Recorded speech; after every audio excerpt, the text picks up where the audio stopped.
welcome to the Blue Corner. My name is Dennis, and it's time for another Update Sunday video.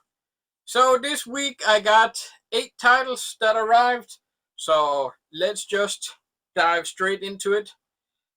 Number 41 from Dark Force Entertainment. I don't remember having heard about Dark Force before, but looking at what they put out, I've seen some of their releases, just never knew it from Dark Force. So yeah, number 41, apparently, I picked up Instinct to Kill, or The Perfect Husband, as it's also known. Another Mark Dacascos movie for the collection, and again, Mark Dacascos and Kadeem Hardison team up, the first time since Drive. Sadly, nowhere near as good as Drive, but it's an okay little movie. Let's see, this Melissa Grider, I guess, is getting beat up by her husband, and Kadeem is a cop, and Mark is gonna be her bodyguard. And yeah, let's see, there's the main bad guy there. It's an okay little movie. Sadly, Mark does get beat up by the bad guy more than once in the movie, so there's that.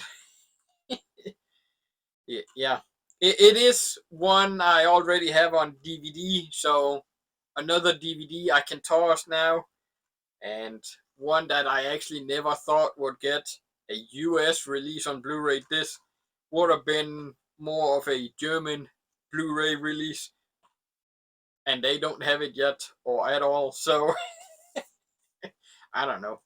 It came as a surprise that it got a Blu-ray release, but it's in the collection now. So next up, from 88 Films, some of the good titles are finally starting to come out. We do have The Last Blood, or Hardboiled 2, The Last Blood, and it has absolutely nothing to do with Hardboiled. Actually, it came out before Hardboiled was ever made.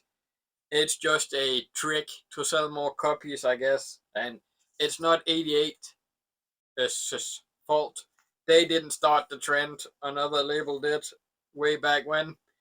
But I can see why they want to sell more movies with that name, because it is, if you've seen Hardboiled, plenty of gunfire, bloodshed, and this is the case too with this one. It was a first time watch for me, and I had a blast with this one. So if you're into violence, gunfire, and a lot of blood, check this one out. Let's see, I haven't even checked out the alternate artwork myself, so let's just I'll go with the new artwork for that one, and of course a poster with the same artwork. So yeah, Hardboiled 2, The Last Blood.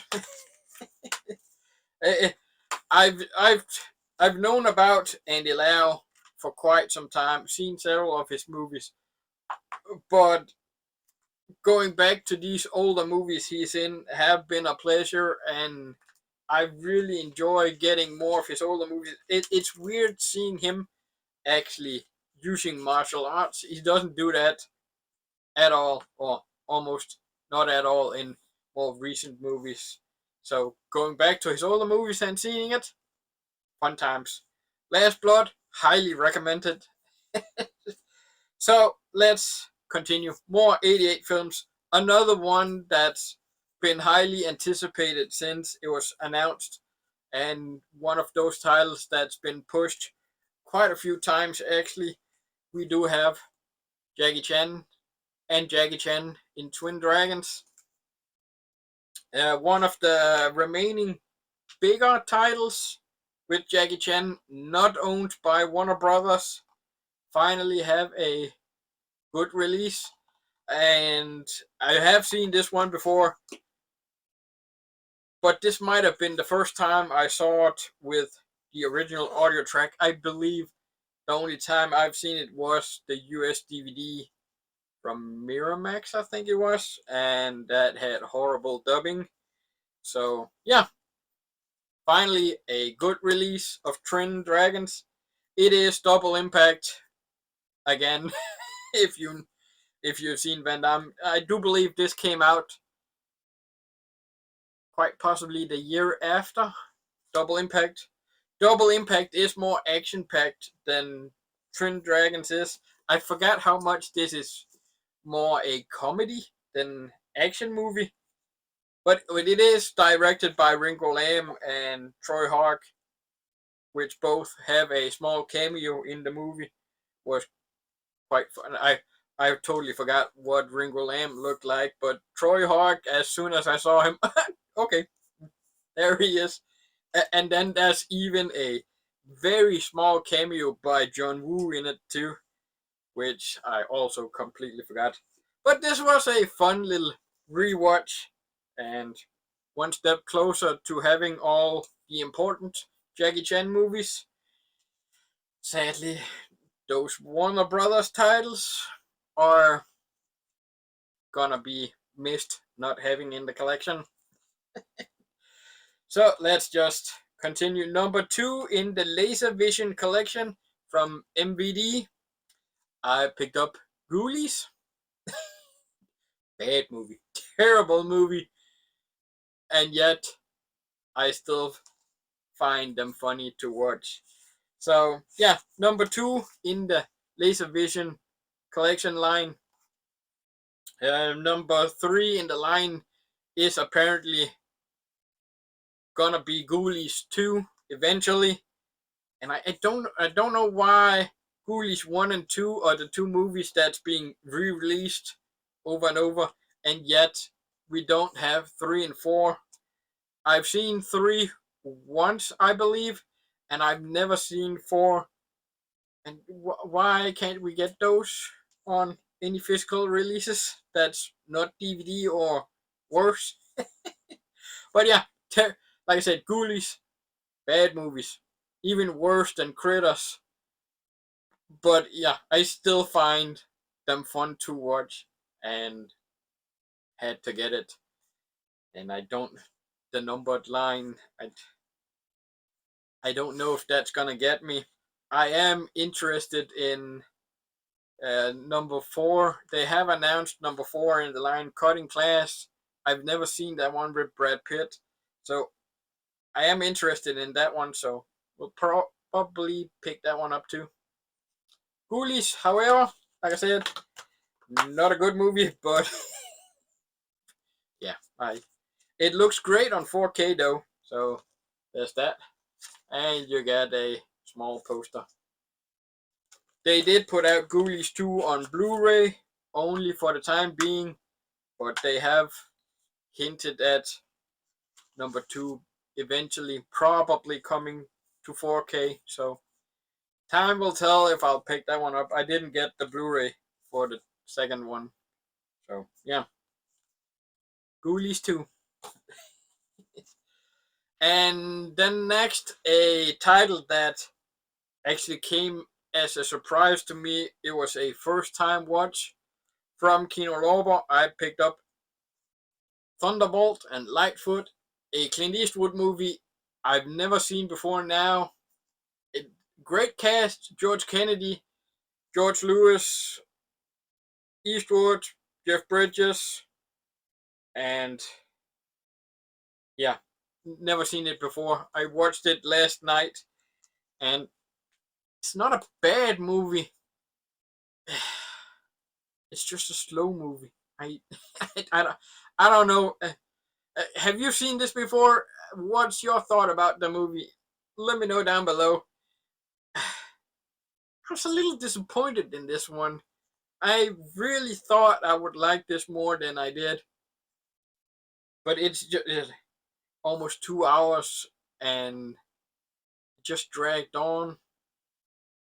I I don't know if that's just me, but yeah, I it's not going anywhere. It's staying in the collection. I do like these editions that Kino Lorber is putting out. I will pick up any Eastwood movie they put out in 4K, and it does have alternate artwork, as you can see, and they even went all out and did 3 different artworks for the slipcover and the sleeve.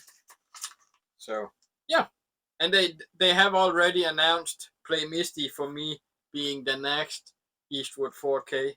So yeah, I'll gladly pick them up, but I was disappointed in this one. And then the big set for this go around, I did pick up the Psycho collection, which I really like. It does have a plastic sleeve around it, which makes it look way better than it does without. So you see, there's this black tint on it, and I don't know, taking it out of the box alone here looks rather boring, if you ask me. I would have liked a more bright red. I don't know if that's me, but it's a really nice set with a, again, thick booklet, which I'm probably never gonna read. And then it does include the original Psycho, which I don't remember, but I'm pretty sure this might actually be the first time I've ever owned the original Psycho on any format. I've seen it plenty of times, but I can't remember ever having owned it. So I do like the new artwork. I prefer the new artwork over the original. So you get the disc and postcards, Norman, there, and you do get the poster of the new artwork here. Let's see. Then we do have Psycho 2. Psycho 2 and 3 I've had on DVD back in the day. The second one here, I did have the Arrow Blu-ray edition of it some time ago. And now I have the 4K. I like the new artwork here. And again, poster. It's incredible that we actually do get posters for all the movies, apparently. Again, the artwork. The second one being my favorite of the franchise. Again, only 4K, no Blu-ray. Oh, did I show? Don't think so. The original artwork.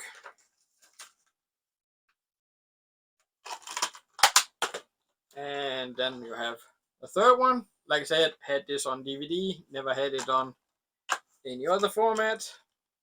Disc, art card,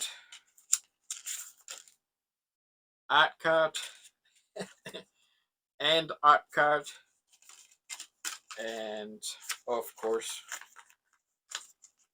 the poster. Like I said, it is just this artwork, so I'm not gonna be folding them out. And again, original artwork. Another good sequel.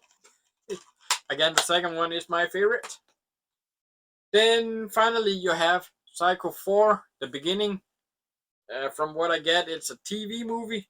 And this was actually the first time view on this movie for me. I saw it yesterday before recording this video.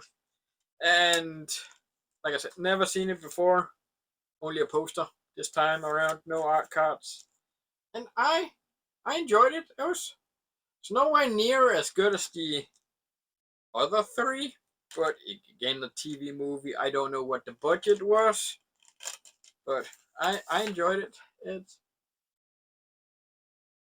I don't know if I like the part about trying to make Norman a good guy, sympathetic guy. And no spoilers. But yes, Psycho 4, and they do go nicely into the box set again. So again, another Arrow box set that's gonna fit nice into the collection. And then the final two releases are music, so I'm just gonna show them real quick. Our Hollow, Our Home, Burn It in the Flood. Not a new band, but I discovered them recently. This is the last album they put out so far, and this is the band, and yet only this guy is in the band now. Complete replacement. Oh no, not this guy. This guy over here. He's still in the band. The rest left, and there's a whole new cast in the band. But I do like what I'm hearing so far, both from this album and the newest single. And then finally, last but not least, the new album. First time since 2011, I want to say. We do get the latest Stained album. It's been quite a while since they've been back together, and boy, this is a good album. Well worth the listen to if you've ever been a Stained fan. Aaron Lewis's voice is just, yep. I like this album quite a bit. I've been playing it more than this one, so this one is well worth the listen to. So yeah, 8 titles. Let's just end it here again before making the video too long. Hopefully I'll be back next Sunday, so please do remember to hit the like button on the way out. And until next Sunday, hopefully, thanks for watching, and peace out.